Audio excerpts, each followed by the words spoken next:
Hi, everyone. Welcome to Mama Wears Athleisure. I am your host, Mariela de Santiago, a first-time mom. We focus on all things mom with tips to help make life easier and more organized for all you mamas out there.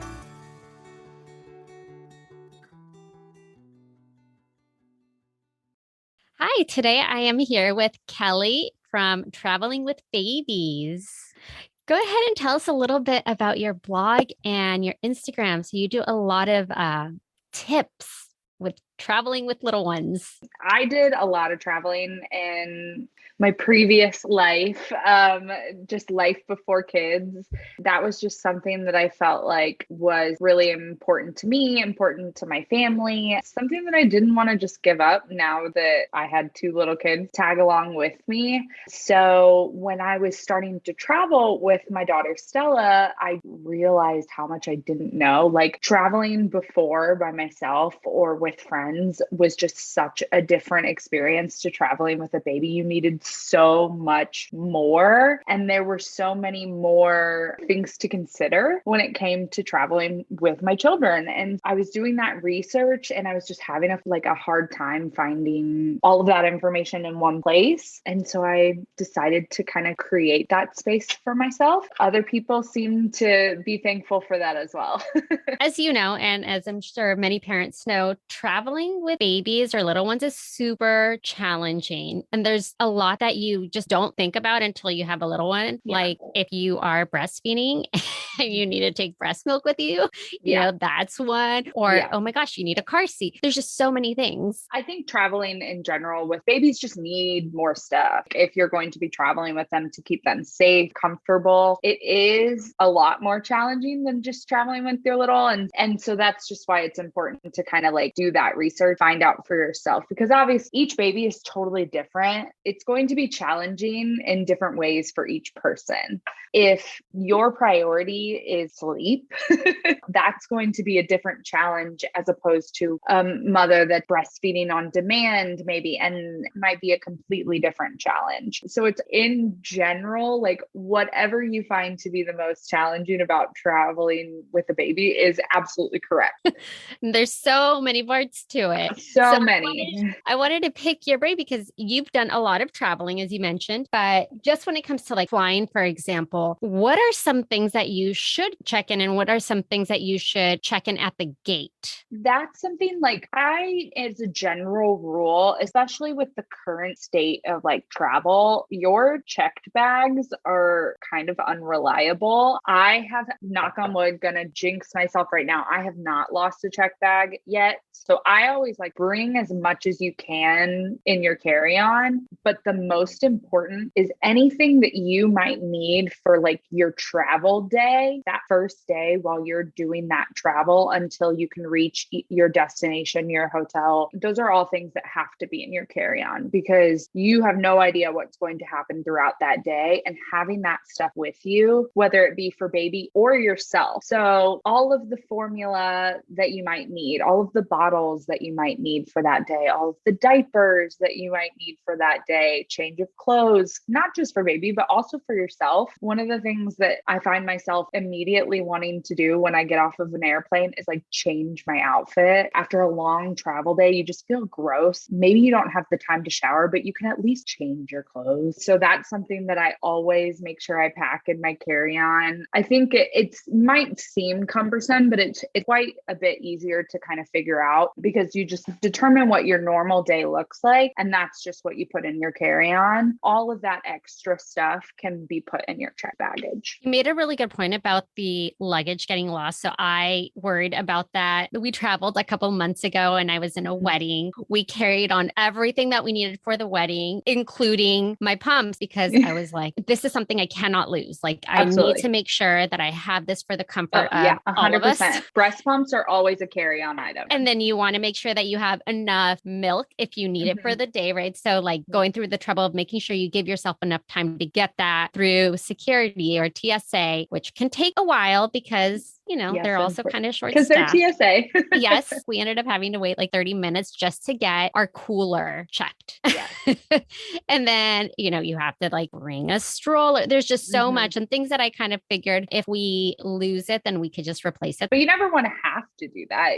Like I think traveling with a baby in general is just prioritizing things over others. Carry on versus checked is like 100% that. There's pros and cons to each. And it's just, what could you not live without? Your breast pump.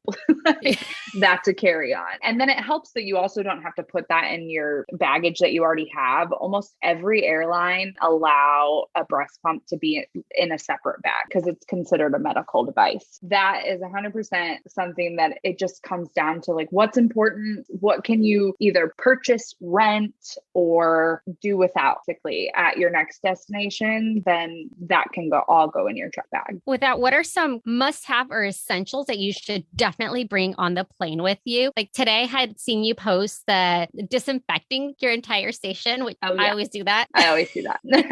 Yes. But what else to keep either an infant or a toddler entertained? Infants and toddlers are totally different beasts. I loved traveling with infants. It was easy breezy, beautiful compared to traveling with my toddlers. In terms of what you need, it's going to be pretty simple. It's going to be whatever it takes to feed them, to keep them clean, disinfectant wipes, but also like diapers and wipes and making sure that they're able to be changed and cleaned and maybe a change of clothes in case we have any blowouts, which happen often on airplanes. I had one of those. Yes. Always. The cabin pressure. It just does something and things just explode up there. And it's always messy. Good to have it's messy. multiple plans in case your first one fails. I think the basic are really like all you really truly need on the plane. As baby gets older, you're definitely going to want to bring more like maybe activities or toys or snacks. Snacks are like a solid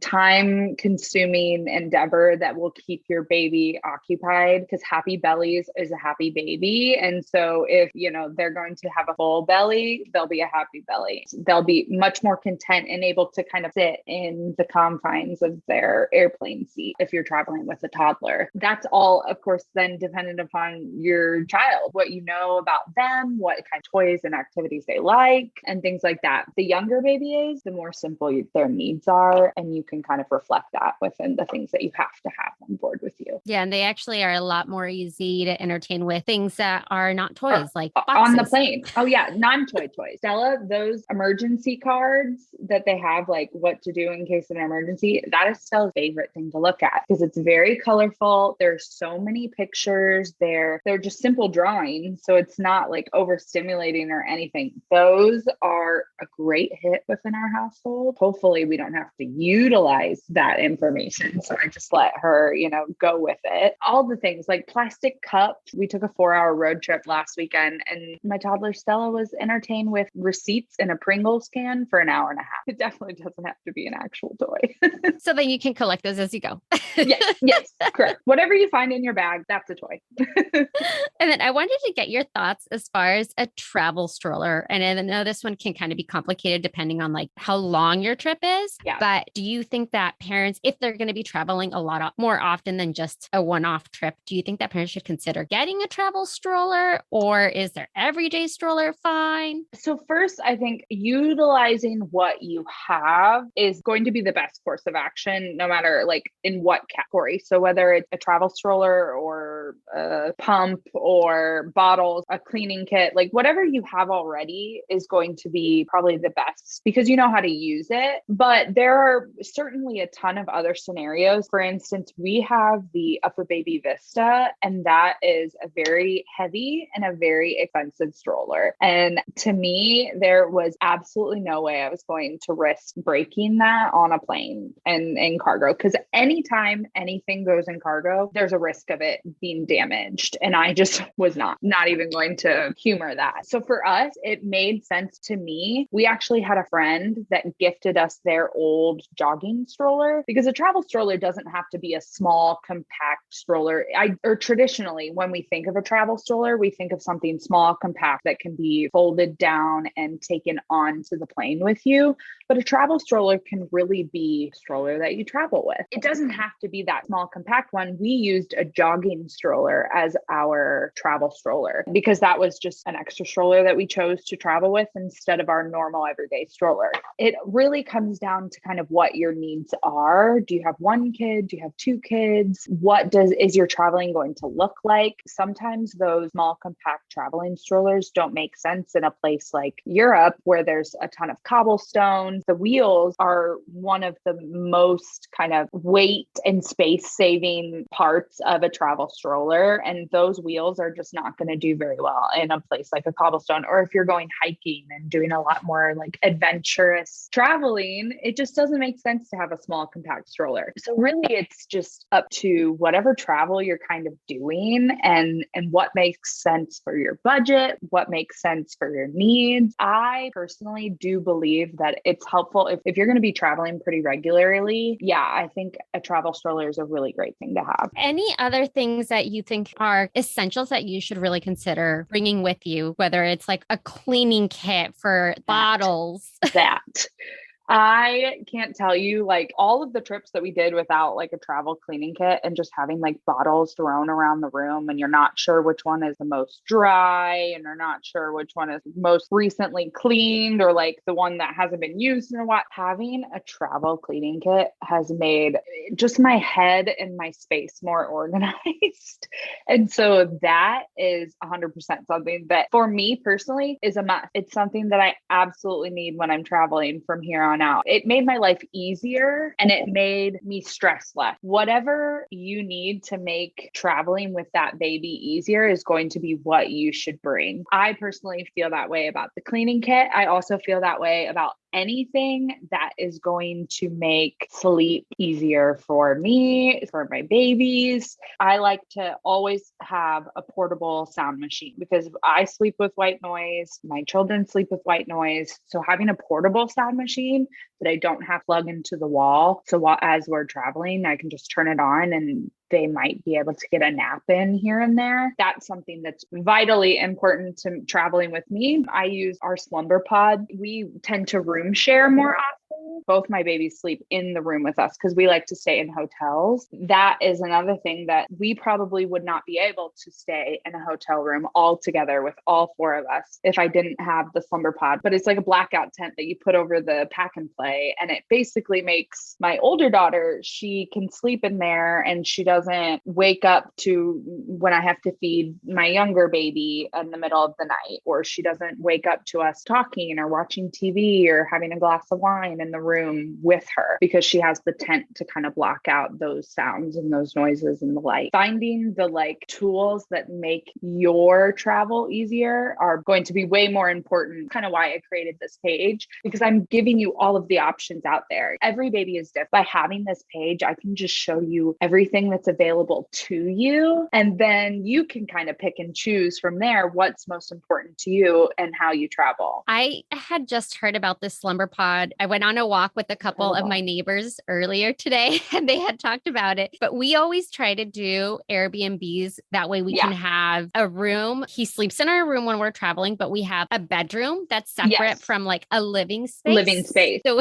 we can, still hang out and do whatever we want to do because we're not going to bed at 7. That was kind of what we were running into is we were staying in hotels and we were like, we don't want to turn all the lights off and just like sit here in silence at 6 p.m.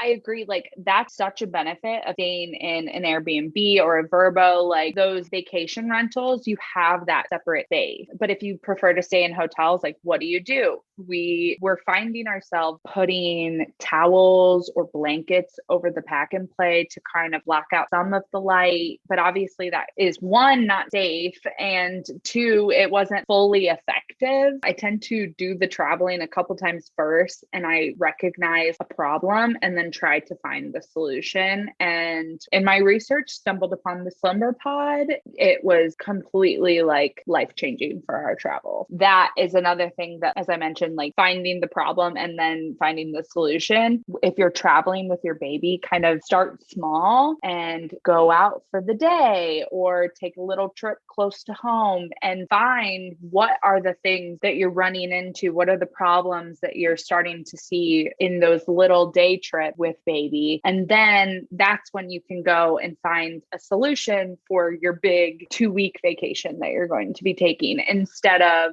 buying a bunch of stuff for a 2-week vacation that you take once a year. I like all of that because it is so hard, when it comes to like traveling, what do you need? You learn after taking at least your first trip. I feel like we learned a ton of what worked for us and what we needed. For us, it's essential to have a washer and dryer or access to one nearby. We can pack a lot less, keep rewashing his stuff. Absolutely. We did a similar thing. We went to Europe for an entire month with the baby. Yes, with the baby, Stella. So right after her first birthday, we were like, we're out of here. So wow. Yeah, we went for a month, and I used to live there, and my husband's from Europe. We were visiting family, but we were also taking trips ourselves. When you're traveling for a month, there's no way I'm going to be packing everything that we need for an entire month. When you're thinking about like what types of locations, do you want to get an Airbnb or a vacation rental that you're going to have a washer and dryer? You can pack everything you need in a carry-on in terms of clothes because you can rewash them. And it's really just a balance of finding exactly what you said, doing the travel, finding out what your needs are, and then accommodating those needs when you're planning your future vacation. On your blog, you do have kind of like a list of everything that parents can potentially bring or might need, or so kind of like a checklist, right? Yes, I do. But like in no way am I saying that you need to bring all of that stuff.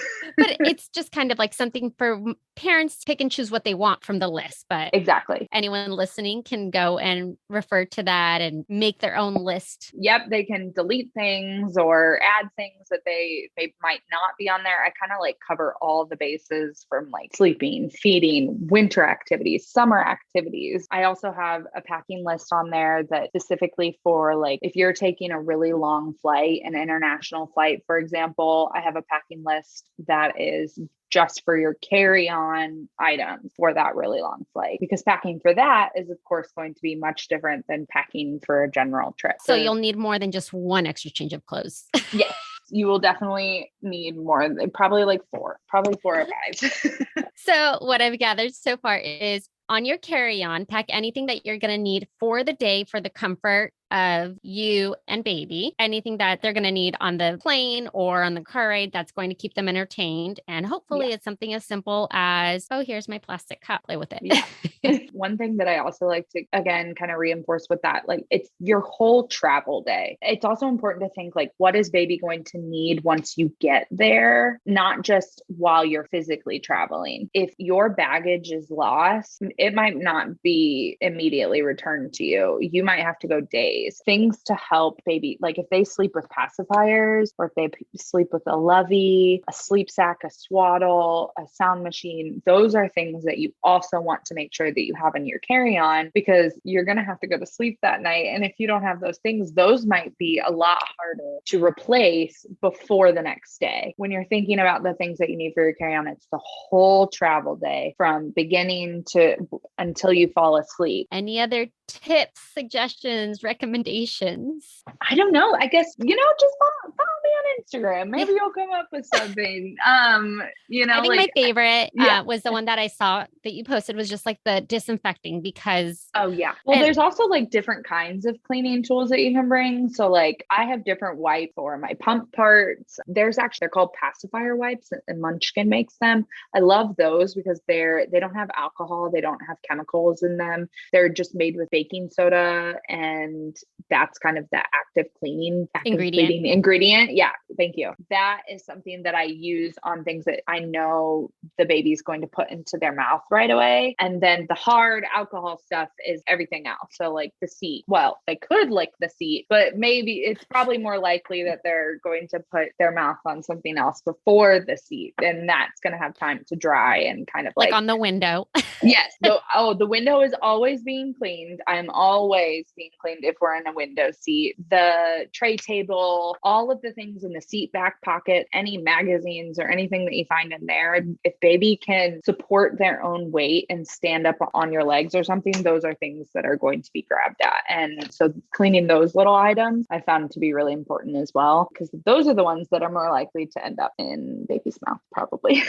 Also, the bathroom. Oh my gosh, the changing table, anything that they can touch when they're on that table. I like to bring a toy, maybe plasticky or silicone, something easily clean that they can keep their hands on, because then that helps with them being really grabby. There's always the handle that's right next to the door. I feel like that's the first thing that they always grab. So I definitely wipe that down, wipe the table down. If they have a table, so sometimes you have to wipe down like the entire area and the toilet and all of that goodness. I do find that for my peace of mind, even bringing a little something that they can, whether it's the wipe bag or a wipe or something that they can hold on to, so they're not feeling very handsy. Thank you so much. I mean, it was super helpful for me. So I'm sure a lot of other moms are also going to find this informative and nice to have like a checklist to use as a guide. Absolutely. Absolutely. Well, thank you so much for having me. I absolutely loved having this conversation. I love kind of just helping any parents that I can to be able to convince them that they don't have to stop traveling just because they've had kids.